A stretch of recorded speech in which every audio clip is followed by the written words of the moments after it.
Voy maşallah. Ko'tarib ko'rsating. Voy maşallah.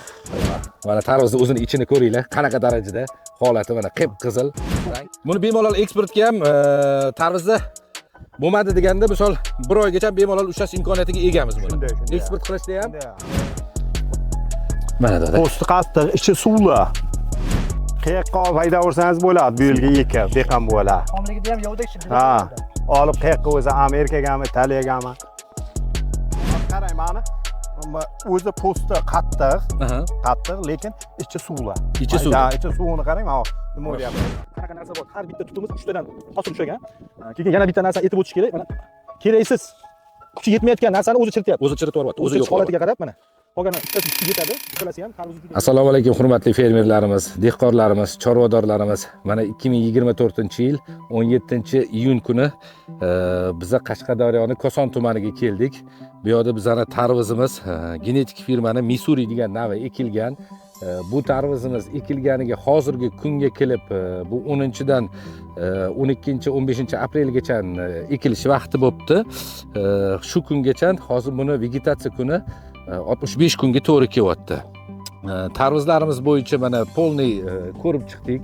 Holatlari bilan qisqacha tanishib chiqdik. Polniy tarvuzimizni aylanib chiqdik. Holatlarida inshaalloh kamchilik kuzatilmayapti. Hech qanaqa kasalliklar mavjud emas.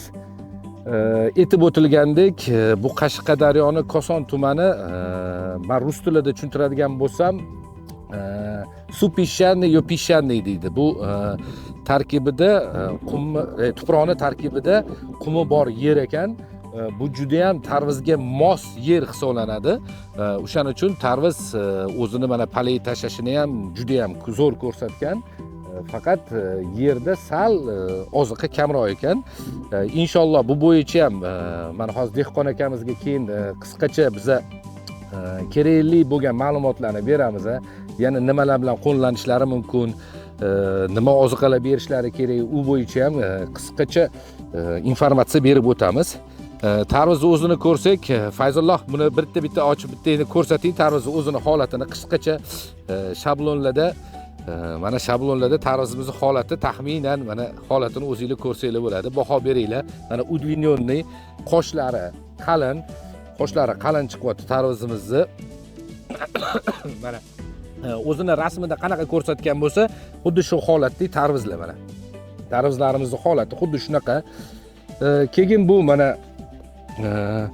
fuzarioz, antrioz degan kasalliklarga emlangan.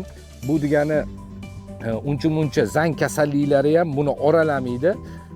Keyin yana bitta narsani aytib o'tib ketamiz.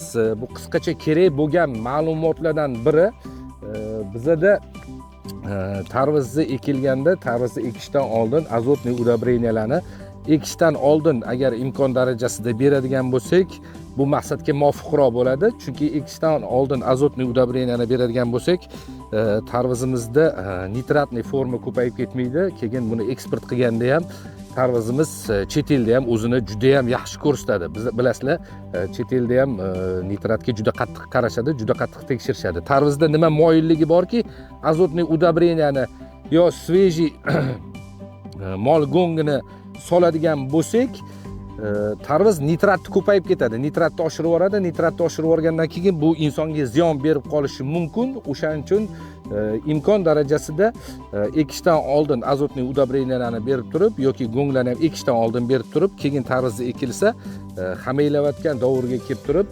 tarvuzlarimizda nitratlar ham o'zi normallashib qoladi. Endi bu qisqacha dehqon akamizni o'zlari bilan ham hozir qilgan ishlari bo'yicha qisqacha informatsiya olamiz. O'zlari nima berdilar, nima oziqalar berdilar va nechta suv berdilar. Dehqon aka, assalomu alaykum. 1 minutga mumkinmi? Assalomu alaykum. Dehqon aka, yaxshimisiz? Sizumisiz? Sonlaringiz yaxshimi? Dehqonchiligingizga Alloh baraka bersin. Alloh xayrli qilsin, barakotli qilsin. Dehqon aka, sizga qisqacha tarvuzimizni mana obrazets berdik. Tarvuzimizni ko'rdingiz, holati bo'yicha o'zingiz tanishdingiz.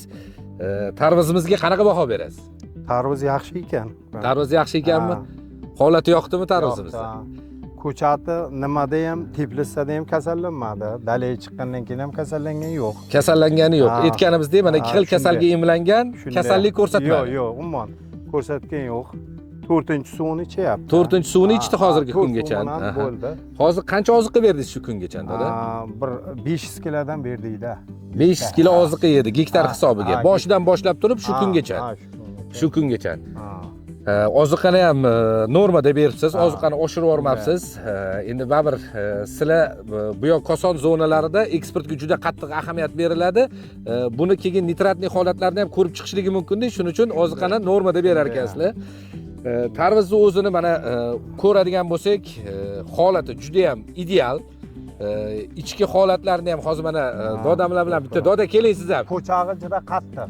Po'chog'i qattiq, yorilib ketmaydi. Yo'q, yorilmaydi. Yorilmaydi. Yumshamaydi ham. Endi mana dodamlar bilan bitta tarvuzni ochib kesib ko'rsak. Doda endi bismillah deb bittasini bir kesing. Bir ko'raylik, dehqonlarimizga ko'rsataylik.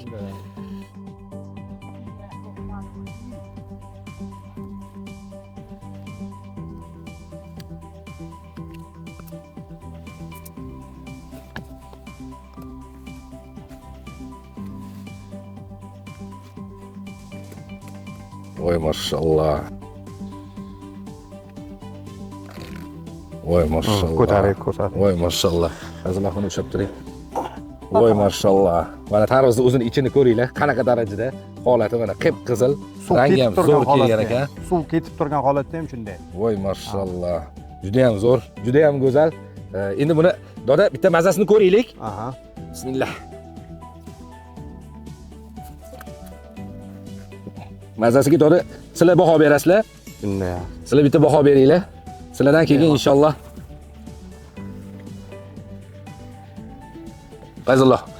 Uzatdim. Ha. Doda. Mana go'shtli joyi. Ha, biza dehqon so'yganda yaxshi bo'lmas edimi? Aha. Yo. Biza so'yib beraylik.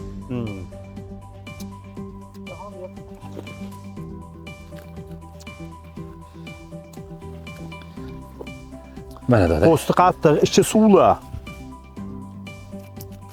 Qayoqqa olib hayda ursangiz bo'ladi, bu yilga ekib, dehqon buvalar. Xomligida ham yovdek chiqadi. Ha. Olib qayoqqa o'zi Amerikagami, Italiyagami? Alhamdulillah, mazasi ham juda ham shirin, juda ham zo'r.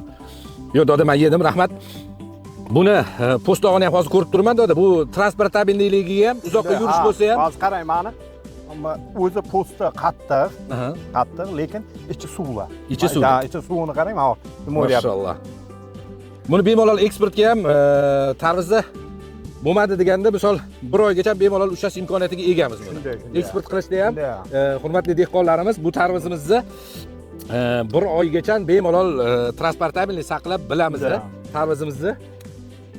Dehqon aka, dehqonchiligingizga Alloh baraka bersin, Alloh xayrli qilsin. Sizlarga ham kattakon rahmat. Bizning mahsulotimizni shunchalik darajada yuzaga chiqarib, shunchalik ko'rsatib, xalqqa tanitib berayotganingiz uchun biza Greenland va Genetik kompaniyasi, bizda ikkita kompaniyamiz bor. Bitta kompaniyamizda makkajo'xori olib kiramiz, ikkinchi kompaniyamizda ovuchlarni olib kiramiz.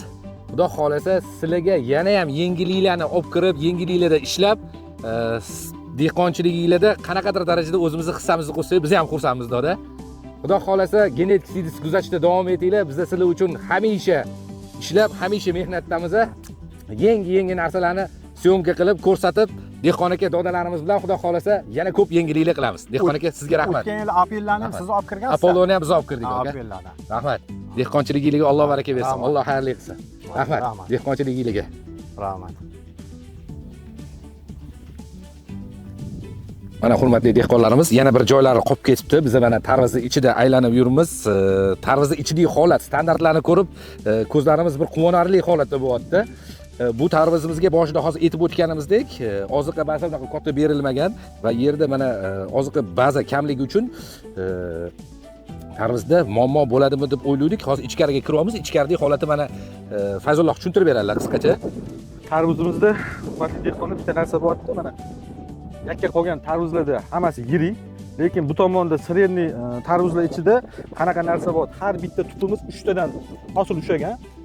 Keyin yana bitta narsani aytib o'tish kerak. Mana keraksiz kuchi yetmayotgan narsani o'zi chirityapti. O'zi chiritib yuryapti. O'zi yo'q holatiga qarab mana. Qolgani 3 tasiga kuchi yetadi. Uchalasi ham tarvuzi juda zo'r. Mana bu holatlar. Tarvuzni keyin Удлиненный vid, cho'zinchali vid ham juda ham zo'r kelyapti. Juda ham vidi ochilib kelyapti. Vidi unaqa darajada bekilmagan. Bunisiga ham ahamiyat berib o'tasizlar. Mana yosh tarvuz bo'lsa ham mana vidni qaranglar, mana ustini artganda mana bu postloq mana ko'k, yashil ketgan postloq qalinroq, oq postloq ingichkaroq. Bu juda ham tarvuzga katta vid beradi. Vidini ham ko'rsatishga juda ham bir ajoyib bo'ladi. Bu yoqda hozir mana bu yoq zonada, shu Koson zonasida mana o'z dehqon akalarimizning aytishi bo'yicha ham bu eng og'ir yerlardan biri deyishdi. Eng og'ir yerlardan birida ham bizning Missuri navimiz inshaalloh o'zini zo'r ko'rsatdi. Xudo xolasa bu tarvuzlarimiz bo'yicha yana malakalarni oshirib turib, kerakli yordamlarni beramiz. Yana bitta qisqacha ma'lumotni ham aytib o'tib ketishimiz kerak. Biza har bir narsa bo'yicha Greenland kompaniyasida bizani yaxshi taniysizlar. Biz Greenland kompaniyasida o'zimizni makka jo'xorilar bo'yicha kerakli informatsiyalarni o'z vaqtida yetkazib berishga harakat qilardik. Endi poliz ekinlari bo'yicha ham bu yo'nalishda ham bizda har bir narsaga, o'zimizdan chiqqan har bir narsaga tarvuz gibridlari bo'ladimi, qovun gibridlari bo'ladimi va boshqa turdagi gibridlarimiz bo'ladimi? Nima gibrid olib kiradigan bo'lsak, o'zimizning agrotexnikamiz yeringlarni o'rganib chiqqan holatda sizlarga agrotexnika tuzib beramiz. Bizlar bilan birga bo'linglar. Greenland va genetik sizlar bilan birga inshaalloh bundan keyin ham yaxshi mahsulotlarni sizlarga yetkazib berishda biz hamisha tayyor, hamisha kuchdamiz. Rahmat.